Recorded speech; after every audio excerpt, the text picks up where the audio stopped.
Hello, I'm Sebastian. Welcome to 9 Nar Trees podcast. Today, I will summarize and review the book.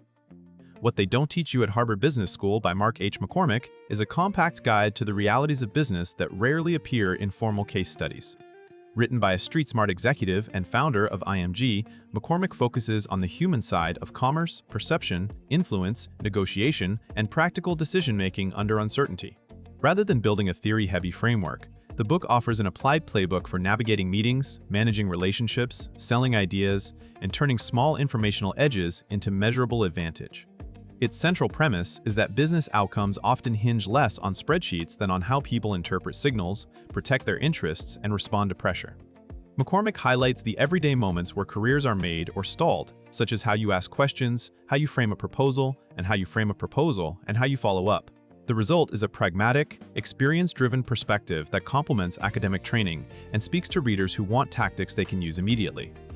I will give you key takeaways from this book. Firstly, street-smart thinking versus textbook management. A major theme is that many decisive business skills are learned through observation, trial, and pattern recognition rather than through formal instruction. McCormack contrasts academic certainty with the ambiguity of real organizations, where incomplete information, internal politics, and time pressure are normal. He emphasizes practical judgment, knowing when to push, when to wait, and when to change course even without perfect data.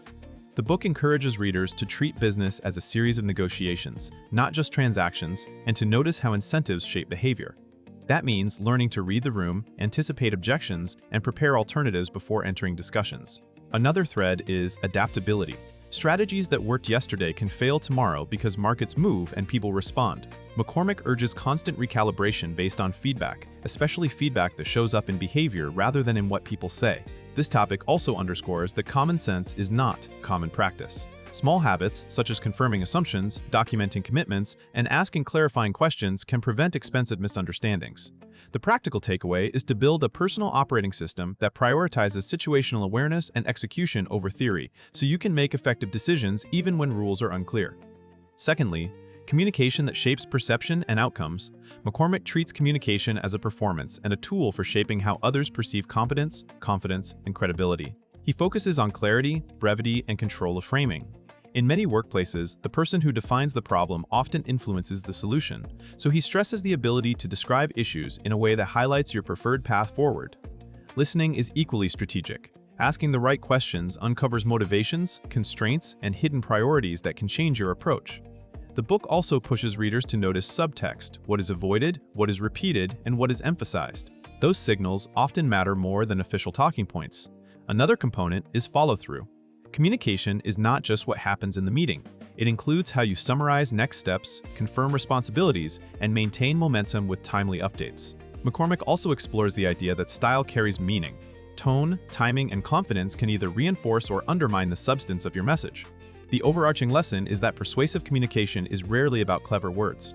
It is about making it easy for others to agree, reducing their perceived risk, and helping them look good while supporting your objective.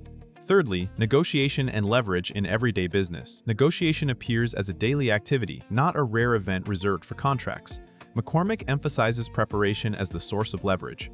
Knowing your alternatives, understanding the other side's pressures, and being clear on your priorities lets you trade intelligently rather than concede randomly.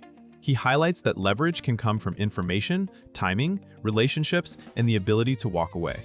The book encourages readers to separate positions from interests, so you can explore options that satisfy the underlying needs without giving up more than necessary.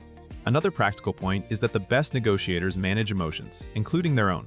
Staying calm under pressure signals confidence and prevents reactive concessions. McCormack also points to the value of incremental gains. Many deals are won by stacking small advantages such as better terms, clearer deliverables, or stronger commitments, rather than by chasing dramatic wins. The topic includes an implicit warning: if you do not define the deal, someone else will. That means putting key points in writing, confirming assumptions, and ensuring both sides share the same definition of success. Readers come away with a mindset that treats negotiation as disciplined problem-solving with clear boundaries. Fourthly, selling ideas, selling yourself, and building relationships. McCormack frames selling as a core professional skill that applies well beyond sales roles.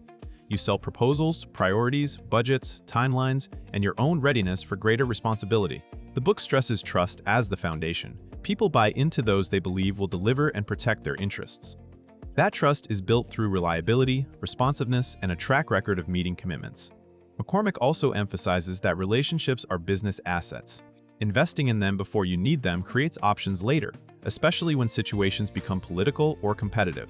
This topic highlights the importance of understanding what different stakeholders value, because the same message will not persuade everyone.